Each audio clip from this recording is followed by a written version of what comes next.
Hi everyone, welcome to another great BIWUG evening. We got a great evening planned for you today. Um, let's first do some intro, of course, because it's tradition and we should follow tradition. Thomas isn't here, sadly, because he had some other things to take care of.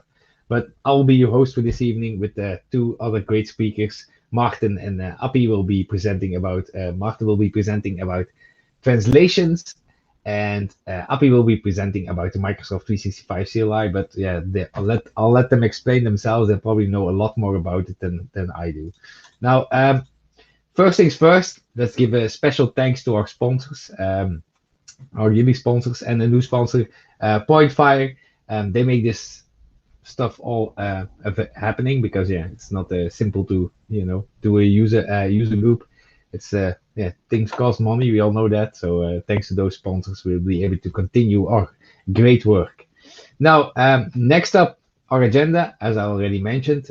So Microsoft Teams translations from Martin and the CLI for Microsoft 365 from Appie, Albert Jan Schot, but we call him Appie, of course.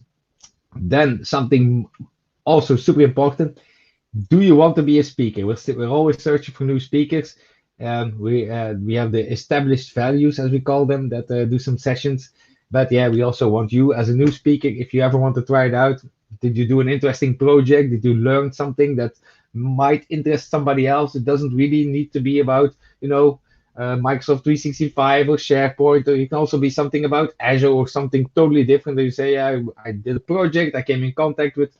Okay, AS400 we might be a little bit reluctant to do that, but if you whatever you just go to the link, submit your session, and we can have a discussion about it and we can talk about it. Even if it's your first time, we're happy to help. If you need somebody to help you with creating the session or with um, with some pointers on how to do session, then no problem. We're here to help.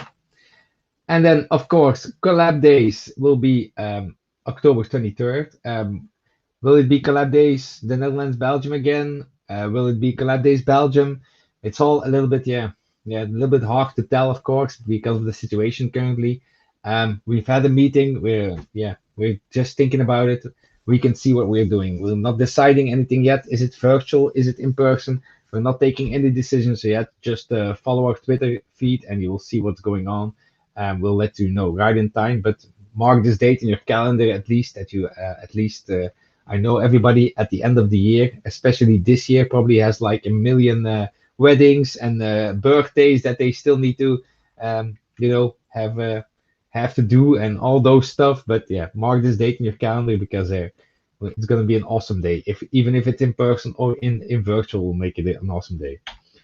And then of course, join us on Discord. So if you are not on Discord, if you're watching this on YouTube or if you're watching this on our website, then just join us on Discord for a discussion.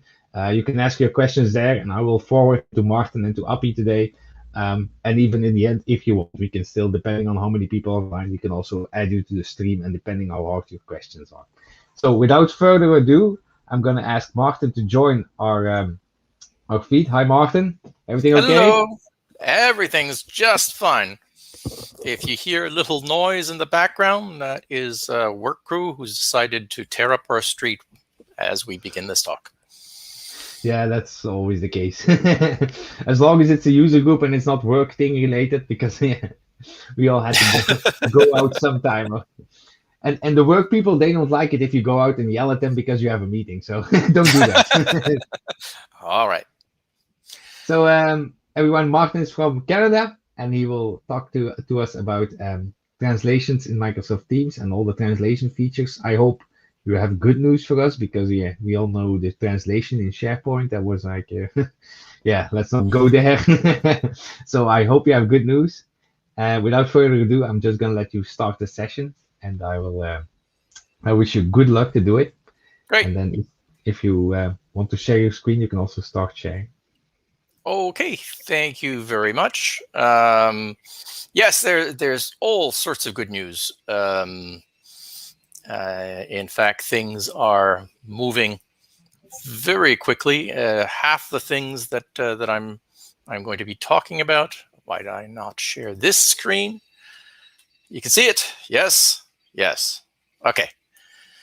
So half the things that I'm talking about are things that were recently announced or going into production next week, or that just came on. First, as a bit of background, I am not a Teams expert. Half of you know more about Teams than I do. Also, this is not a commercial talk. Don't worry about it being a sponsor. We don't have anything to offer in this particular area. So there are a lot of things going on in Teams with regards to language, localization, translation, some language aware features. There's one thing in particular that you have to keep in mind, is that there are different language settings for Teams and for Office 365. So Office 365, you can set your language in the profile. For Teams, there's also a different language setting. The Teams app in Windows, you can set the language setting there. For the Teams apps in Android and iOS, you can't set the language setting. It uses the language setting of the operating system there, but you can have a different language setting on different devices, and Teams will follow that setting for its own user interface. However, there are many things that can affect the language of your Teams user element and content elements. So the app language setting itself affects some of it. Your SharePoint team sites language setting, which itself depends on your Office 365 profile, can affect some of it as well. And your Outlook language setting can affect certain things that occur in Teams. So let's start with the localization of user interface elements. In Teams, in the Teams app, most of the Chrome, the navigation, what goes on is going to, the localization is going to depend on the application settings. So I have here, for instance, if I go to my own settings, so I have it set in French right now. Okay, and I can set my Teams language by going and selecting from a variety of different languages here. And for French, for instance, there is many different varieties of English, many different varieties of French. What I would recommend to you is that you choose one of the varieties of French that is also supported by SharePoint. So French France rather than French Canada or French Belgian. Same thing for Dutch. There are a couple of things which will work better if you use Dutch Netherlands rather than Dutch Belgium, and I may get to those by the end.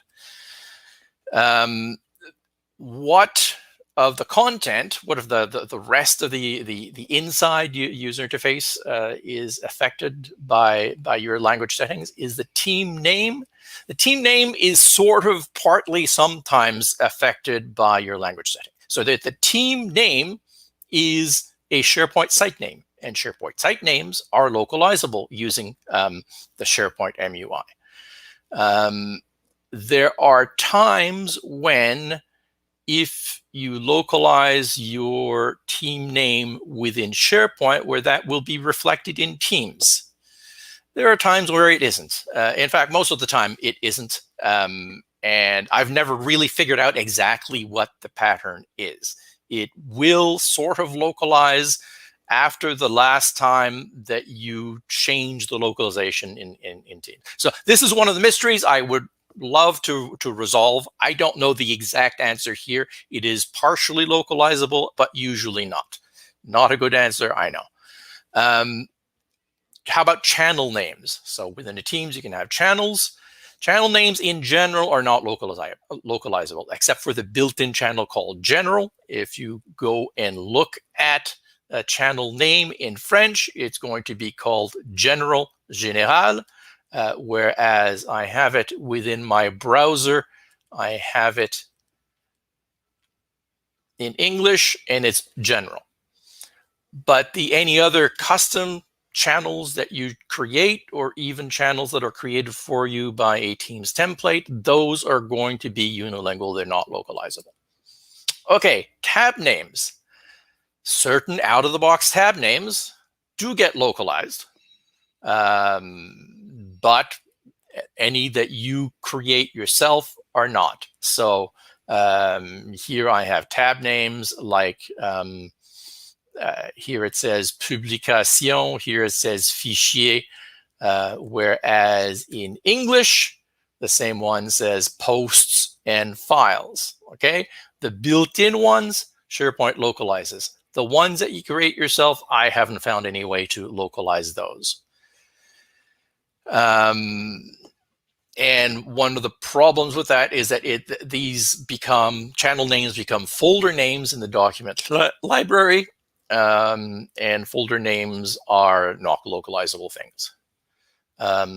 Private channels become SharePoint site names, and if you localize that, that also has no effect on within Teams. Okay, hang on, I went back to channel. Let's get back to tabs. Tabs, any custom ones are not localizable. SPFX tabs, I'll show you a demo of that. SPFX tabs, the language of the SPFX tabs, if you create an SPFX web part to become a tab in Teams, the language of that will depend not on the language of your Teams app, it's going to depend on the language of your SharePoint site, which is associated with that team. And I'll show you a demo shortly, but there's one more thing in the UI elements, which is the slash commands in the command bar. You can put some, those who are using Teams regularly are aware of this. You can put in some commands in this slash bar. So for instance, if I want to set my visibility off, I can type BRB for be right back, or /GND for do not disturb. If your language is not English, then it gives you different short code messages, except they're not short at all. So BRB is de -retour -dant -quelque -minute. If you don't know French, that means by the time I've typed this, I've come back. So there's translation there. It does localize according to your Teams app language. How useful is that? Well,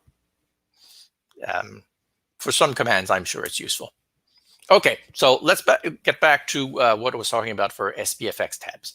Whenever you create an SPFX web part or any SPFX solution, you'll have the option of localizing it using this lock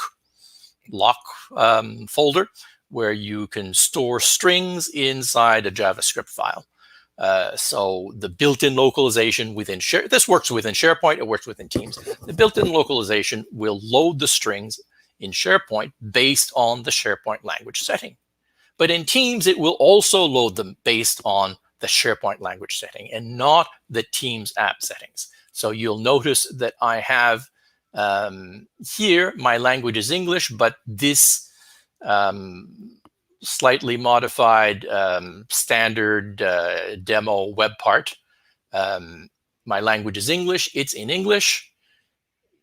Within Teams, with the Teams app, my language is French in this one, but the user interface, but this web part is still in English. So what I'm going to do is I'm going to go to the associated SharePoint site.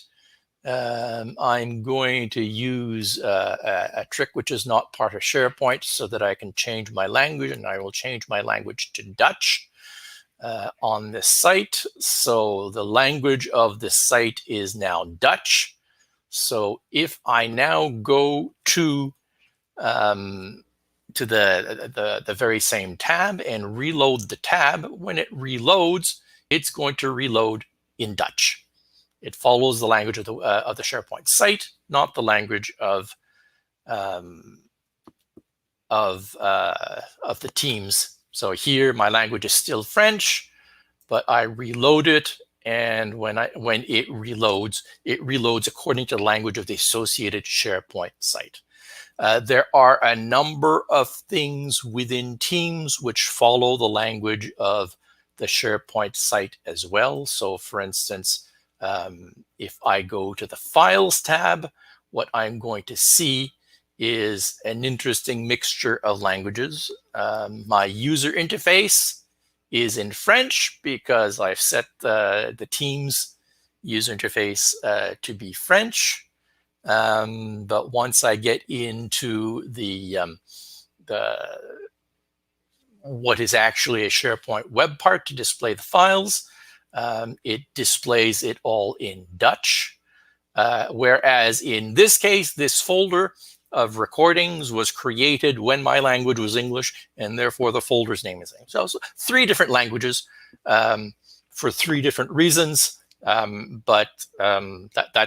what you normally get in Teams. The Teams user interface follows a Teams language. The SharePoint part of the user interface, SharePoint hosted components, follow the SharePoint language setting. That's just the demo. Okay, next topic, meeting invitations. So how do you know, if you have a multilingual team, in what language will meeting invitations go? It's relatively straightforward. If you are creating the invitation from Teams itself, then the invitation will go out in the language of the inviter's user team language setting. So it will follow the setting of the app that you're using at the time, and that's what the invitation will look like. If you are sending the invitation from Outlook, then the invitation text will follow the settings of the inviter's mailbox settings. So in this image, for instance, the inviter is had a French setting. The SharePoint site itself is in Dutch, and the receiver is German. So what you get, well, the invitation itself is in French. The user interface of Outlook is in German. So there's certain things that, because they are Outlook invitations, are translated to German. But in fact, what gets sent out is in French. And that's according to whoever is sending out the invitation. Good news. This is coming September 2021, we hope, is multi-language meeting invite controls. So IT administrators can set some policies to set multiple languages in Teams meeting invites. Exactly how that is going to show up, we don't know. But at least it won't be the current situation where all the invitations go out in a language that is determined from the inviter. All right, what about group invitations? What if you're creating a site which is associated with an O365 group? What will those invitations to join the group look like? Well, in general, when you're creating those teams, the site is going to be created with the language of the tenant, whereas the group mailbox for that group has the language of the mailbox of the creator of the group. And in theory, according to the documentation and the blogs that I've read about this, this determines the invitation language to other people, that it should follow the language of the mailbox of the creator. That's never, I've tried this many times on different tenants. That's never worked for me. I always see invitations in the language of the tenant. I don't know what I'm doing wrong or whether the documentation is wrong. So one of many mysteries that I don't yet know the answer to. If somebody knows the answer, please let me know so that I can put the correct one next time I give this talk. Okay, the next feature of Teams, which is pretty exciting, is the ability to translate messages. So messages in chat, messages in channel messages. So what the chat message feature is going to do is it's going to auto-detect the language in which a message is in the chat, and it's going to allow you to translate them one by one to your own language. And your own language means the language of your Teams app. If you are on the desktop version or the Windows app, or it can be a different language if you're doing it using the mobile app, the Android or iOS. I'll show you what that looks like. So here I have some messages in different languages. So here I'm going to click on the other options. My language is French. So if I hit the translate selection, it's going to take this Spanish message here and translate it to French. And if I do this on this Polish message, it's going to auto detect that it's Polish and also translate it to French. Okay.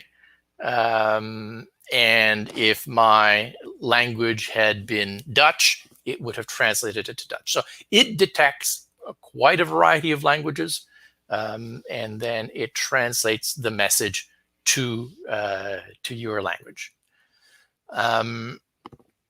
So this is available for chat. It's available for channel message translations on desktop. That's not available on mobile yet. And you can have different languages in different apps and translate to different languages based on the app. This translation, by the way, has to be turned on by policy. Depends how old your tenant is. At one point, it was off unless you turned it on. I think now it's on unless you turn it off.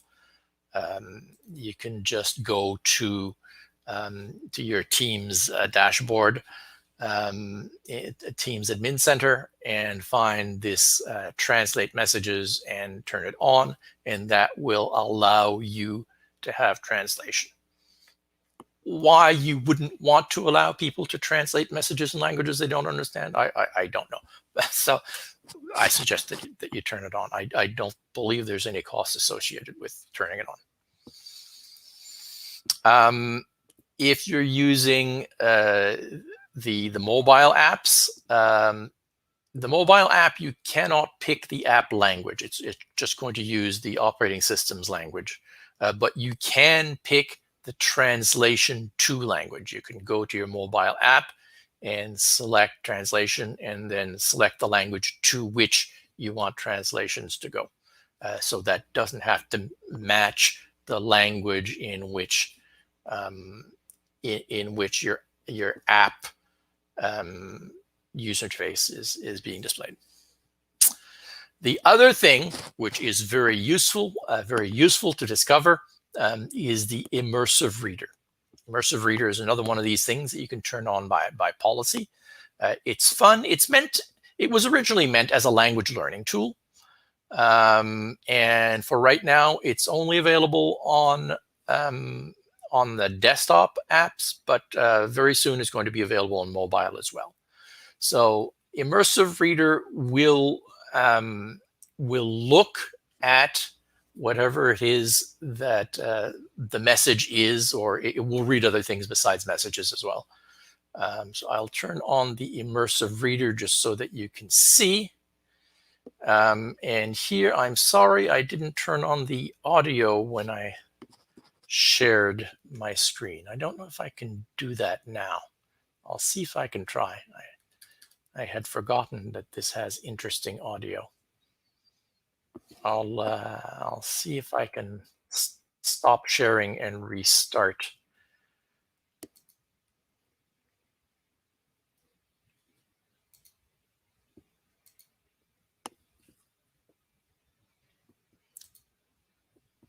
So I will share the audio this time. Okay. Yes. Got it. Are you still with me? I'll assume that you are. Okay. So Immersive Reader will try to auto-detect the language of the entire passage. So here I have something which is mostly in Thai, partly in English. So if I click on read, then it's going to read this out, believing it's going to read it out in a Thai voice, the entire thing. Martin Laplante VENDREDI 11 JUIN 2021 14:35 นาที Hovercraft ของผมเต็มไปด้วยปลาไหล Okay, so the way that it read the time, I'll deal with this at the end if there's time. It's very interesting, the way that it read the time in Thai. If anyone here knows Thai, you might have noticed it. Otherwise, I'll explain it to you if there's time. So it has read this out loud in Thai, but one of the nice features of the Immersive Reader is that it can also translate to a ridiculous number of languages. So it can translate to Kurdish, to I forget how you call Malgache, Madagascar. Anyway, so some languages that you've never heard of.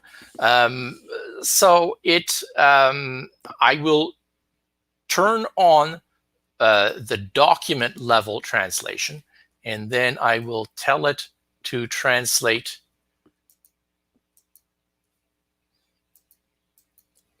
and it's not clicking. Come on, there we go. Okay, so it can do machine translation, and it does some auto detect and found the Thai, and it's translated the Thai into Dutch in this case. And it has highlighted what is a noun, what is a verb, what's an adjective.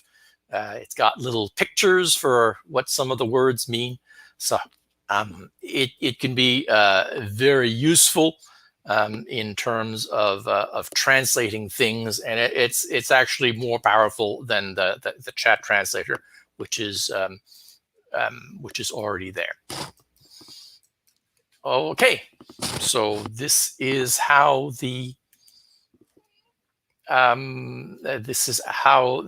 Immersive Reader works. It's a great tool. It's great to discover.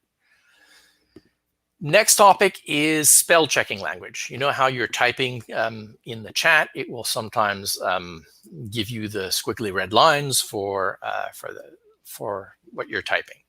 So Teams normally assumes that you're typing in the app's default language. So in this case, I had set my language to French. I started typing something in English. It got confused at the English words, tried to suggest French words to replace them. It also looks at your Windows keyboard language definition if it is on Windows. But the other thing that it does on Windows is if you type several things in a language which is different from what it expects, it'll pop up something saying, are you writing in Spanish in this case? Are you writing in some other language? And it's going to change the language that it assumes you're writing in for spell checking. This is some client-side functionality. It's not sending this outside your workstation for language checking. And it depends on your Office installation. It's using some of the dictionaries that you installed when you installed Office on your own workstation. All right, next topic, voice translation. Voice translation is fun, a lot going on here. No good complete solution in voice translation in Teams. So what Teams currently tells you to do is you go to translate.microsoft.com or translate.it, which has some lovely tools, and there's also Android and iOS and even an Amazon app that you can download, so that it's listening to what you say on your microphone. It sends it to a machine translation engine. And then the person who you are communicating with can then subscribe to that particular conversation code and translate it to any other language. So you are speaking Dutch, and the person who wants to listen in wants to listen in English, and so they will subscribe to the conversation code, and they get the text of what you're saying in your language. There isn't any real Teams integration here. Basically, it is another app, another Microsoft app. It piggybacks on your microphone. So you can use it with Teams. You can use it with anything else. It piggybacks on your microphone, and other people can see the translation in their copy of the app or in their browser page. It doesn't have very much privacy. It gives you a 5-letter code. It doesn't really check that the people who are listening in on your conversation are the people that you're inviting to the conversation. But it's a great solution nonetheless, great technology, which I think is going to be integrated into SharePoint. This is one of the reasons that I think that there is going to be a lot of good news and voice translation in Teams soon. This technology exists here. There's another technology that exists that is easily integrated into Teams as well. The next thing I want to talk about is live captions. And there's something called live captions. There's something called live transcripts. Both of them have to be turned on separately using different policies. They're very similar functionality, but they're not the same. Live captions uses a closed caption standard, and it is not recorded. It's only available as you're talking. So when I'll show you how to turn it on and when it is possible to turn it on. But when you turn it on, people will see essentially subtitles in a defined language on their screen. There are other differences between live captions and live transcripts that are now moot, because some of them depended on the captioning capabilities of Stream. But now that when you're recording a meeting in Teams, you now have the choice. You'll soon no longer have the choice. It's no longer going to go to Stream. It's going to go to OneDrive and SharePoint, so that some of the functionality is removed, and therefore some of the differences are no longer important. Live transcripts are similar to closed captions while you're talking, but live transcripts also get stored as files, and these files are searchable. They include speaker attribution. They include times. Two different Teams admin policies to turn on live caption, to turn on live transcripts, and during a meeting you turn on one or both, one or the other or both. There's something called live captions here, and this one I have another picture that has both. So live caption is available for all types of team meetings, and it's available for most types of licenses. It only works when the speaker's language is English. However, in July, they are adding is English US. It only listens in English US. If you speak with an accent, it won't understand you. In July 2021, it is adding several other varieties of English. It's adding 2 different versions of Dutch, two versions of French, French France, and my French. It's adding a whole bunch of other languages that is going to be able to listen to and store what people have said, as well as display it during the meeting. Sorry, that's live captions. Live captions doesn't store. Live transcript stores. Live transcripts, however, only works for scheduled meetings, and that's going to change in July. It's going to work for unscheduled meetings as well.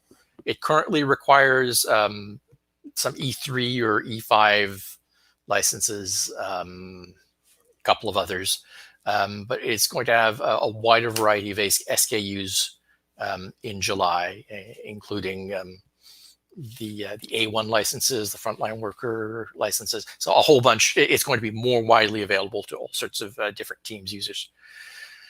It's still only going to be able to be used for US English for now. I suspect that will change at some point. It works only on the installed desktop version of Teams. It is currently not available in channel meetings or Meet Now meetings, but that's changing also in July. So the text is going to appear besides the video with the speaker name, and it's going to be recorded, and it's going to look very much like a chat session. So the Microsoft Search is able to find a team recording based on the transcript of the team recording, and that is starting in June.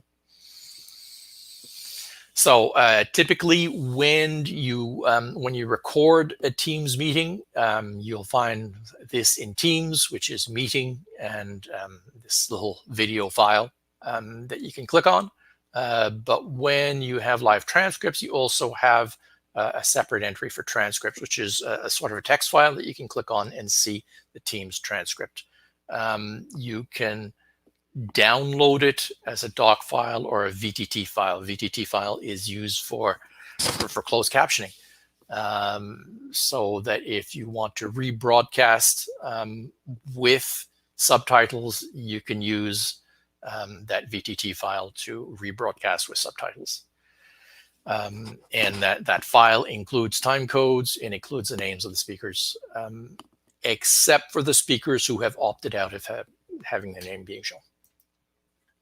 Okay, so when do we get real-time translation for Teams meetings? Would be great if, so this is user voice from 2019. Would be great if Teams could implement real-time translation with captioning, like Presentation Translator add-in for PowerPoint. And at the time, June 2019, the response from Microsoft is, we are working on the captioning feature. Okay, not quite there yet, but it's going to be there someday. However, what they've done in the meantime is they've retired the Presentation Translator add-in. However, the Presentation Translator add-in for PowerPoint has been replaced with some similar features, some of them in the base product of PowerPoint itself, and some of them in PowerPoint Live, which will be available in Teams in about now or soonish. And what you get in a PowerPoint Live presentation, or what you will soon get in a PowerPoint Live presentation, is the ability for the users to select the language of the translation. So that's pretty cool. It's the speaker has to turn it on, but the user can determine the language in which it's going to be translated. So that's very good news. And the other place where we actually get some proper translation of things as they go is Teams live events. You don't get all these lovely features in Teams meetings, but if you're creating a Teams live event, you can select captions, and then you can select from a variety of different spoken languages, and you can have it translate to, again, a ridiculous number of different translation languages that includes Klingon, Malagasy, Maltese. So there's some things that the organizer has to do. There's something the presenter has to do. There's something that the attendee has to do. But you once they do that, they can select. So the organizer can choose up to 6 languages. Actually, I have this here. Okay, so the organizer can select 1 spoken language from this list, up to 6 translations languages from this list. That includes Klingon, which is fun. It includes also languages like Yucatec Maya from Maya Peninsula in Mexico, Queretano Otomi, which is a very little known language from central Mexico. It's a very odd list of languages that they have here. Many major languages and some completely unknown languages, Hmong, Creole. So during the meeting, producers can turn on the live captions, and attendees can choose which caption language they want from those that are available. And the transcript is going to be available for download in multiple languages. So those the fact that this exists in Teams live events gives us hope that some similar functionality is in the cards, is in the future for other parts of Teams, for real-time translation of voice to the language of people's choice. The technology is there. Microsoft has it. Microsoft is getting better at delivering it in a cost-effective manner. So I have every expectation that that is going to be there. So voice translation is going to be there probably long before UI translation is completed, because the UI translation, there are all sorts of things that do not translate in Teams and that are unlikely to ever translate because they're sort of baked into the architecture. So among the things that do not localize right now, we've talked about channel names, how those don't localize, tab names, how those don't localize. Wikis are part of every team. There's nothing to localize wikis. Wikis are just unilingual. There are other things like approvals and other sorts of things that you can add in your conversation stream, and those aren't localized as well. They're in the language of whoever creates it. Date and time format is pretty good right now in that it follows your display language, but sometimes it's not appropriate to follow the display language. So there are something just changed last month. Chat and Calendar now uses the operating system format for date and time rather than the language of the app. Is that better? I don't know, but people were requesting it. But you can have dates and times formatted in different ways in different parts of Teams. SharePoint pages within Teams, as we discussed, anything which is hosted by SharePoint is going to follow SharePoint's rules. In out-of-the-box SharePoint, you have the ability in Communication Site to localize pages. You don't have that ability in Teams Site. So you can't have a page which is in 2 different languages for 2 different people and show it within Teams.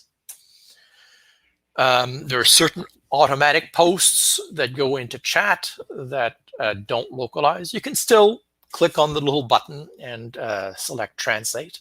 So, but there are all sorts of events that show up in that stream that will show up in the language of whoever was responsible for that event happening. So if somebody has sets up a meeting, the meeting entry in the chat is going to be in the language of that person at that time on that device. I showed you on the Files tabs that there are 3 different languages. The reason for that is pretty simple, and it's baked into the architecture. Your team's language determines a lot of your user interface, but the SharePoint language determines the user interface of the web part, which is hidden somewhere on this page. And in this case, the SharePoint language was Dutch. And for things like recordings, there are other things that go into file folders within Teams. So on the team site, there's a document library, and there are different things that can create folders there. And the language of those folders will be determined by the language of the person at the time that is creating it first. So, and folder names are not localizable. If you have Teams templates that includes lists, the lists are going to be unilingual. This is the same problem with Teams templates anywhere. Teams templates, when the ones that are generated by Microsoft are all unilingual. That is to say, you can have a Teams template and generate it in French, and it's going to be in French. All the column names are going to be in French. You can have a list template while you're in English. It's going to create in English. All the column names are going to be in English. So anything which is based on lists, the lists are going to be unilingual. If you're using Teams as a telephone system, there's certain voice prompts. Those prompts are going to be unilingual. They're not going to be responsive to the language of the user. It doesn't know the language of the user. There are certain sites that have link previews. So, for instance, if you're putting a link to something on Twitter, Twitter has a link preview. I've never figured out the general pattern, but the preview is going to be in a language. It has to be that was probably the language of the user to put in the link. So if you have a link to something on Twitter and the person who put in the link was in Dutch, the link preview of Twitter will be in Dutch, and somebody looking at it French is going to see the Dutch version of the link preview. MS Forms. MS Forms is one of the good things that works well. MS Forms is good for multilingual. So in MS Forms, you can create a multilingual form that will adapt to language, and you can put that form in a SharePoint web part, and it will sort of adapt most of the time to the language of the user. By sort of most of the time, it supports a number of different varieties of language, like FRCA, FRFR. SharePoint only supports FRFR. It doesn't support FRCA. So if you have an FRCA form, and you're looking at it in French in SharePoint, FRCA and FRFR don't match, it's going to show the form in English rather than in French. No matter how close the match, it's going to show it. If it's not an exact match, it's not going to show it. So that's why I was saying it's useful to set your language to FRFR, not FRBE. For certain things, it will look for an exact match between Teams and the app, like for instance Forms. For other things, it's going to go look for an exact match via SharePoint. So even though both of you support FRBE, for instance, it goes through SharePoint, which doesn't, and therefore the match won't happen. There's some languages that unfortunately do not have any overlap at all. So Microsoft Forms, its language code for German is DE, whereas SharePoint's language code for German is DE-DE. It only supports, both only support one version of German, I think. But they don't have the same language code, and therefore it will not auto-detect the user's language and show it to them in German. And I think I probably have an example of that. This is not in the demo, but I think I have an example of this where I have a form. Yeah, I have a form web part. And if I look at it in French, it's going to show it to me in French. Whereas if I'm using my web part, and if I'm using the web version, and see here the tab name is in French because it was created in French. One of these silly things. The person who made it available had French set up. But if I look at it while my language is English, then I'm going to get the English version of the form. So this goes for a number of apps. MS Forms is the one that has the most of these fun little gotchas, where it will attempt to match language, but sometimes it will and sometimes it won't. Okay, we've only got a few minutes left, so I have left some time for questions. Thank you very much.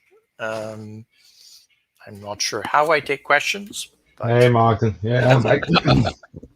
Yeah, awesome session, man. It was interesting, especially the Thai stuff. Oh, yes, yeah. I didn't get... If there's time after the questions, I'll tell you what I found interesting about the Thai stuff. Yeah, go ahead. No, we only had one question, and that's from somebody who doesn't believe that Klingon is going to be really translate to Klingon. The Klingon translator is actually pretty good. There are two versions of Klingon, one that only works if you have the Klingon font installed, which of course I do. So you have to make sure that you have the right Klingon language code. There are two different Klingon language codes. As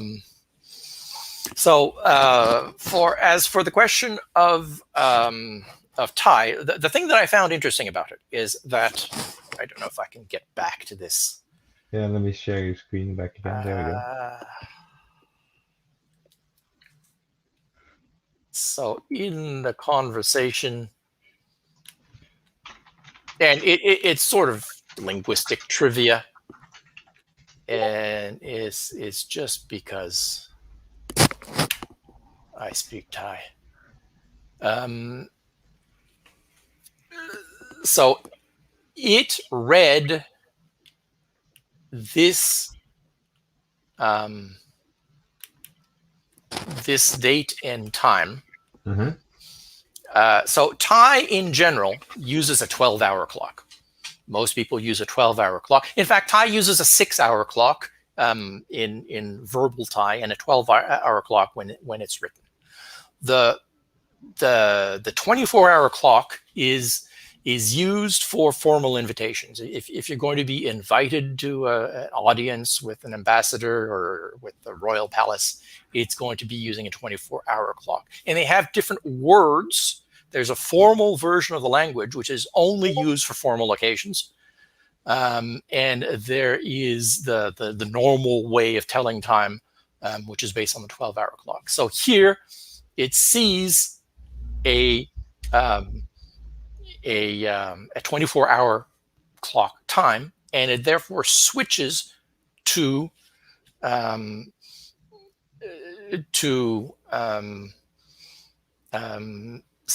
Nadika, which is the formal way of telling time in more formal language. So it recognizes it and decides, rather than just blindly applying the the rules which tells it how to say o'clock, it says there's no such thing as 14 o'clock except in more formal language, and therefore I will switch to more formal language. So it's a level of training and insight into the language that you don't often see with machine translation. Yeah, that's good. Yeah, it actually switches dialect then almost. It switches dialect just for telling the time. Rather than cool. saying mong, it says narika, which is, it's assuming that you're being invited to the royal palace. Yeah, somebody built it in, so it taught the AI to do that. So yeah, very clever. Yeah, smart. And no other questions. I guess they will. Yeah, maybe that they should use the ISO language codes instead of using DE or DE/DE or all those differences in SharePoint and Teams and forms and it's. Well, they're all ISO language codes, and you do have the option. So they're both DE and DE/DE are both valid ISO language codes.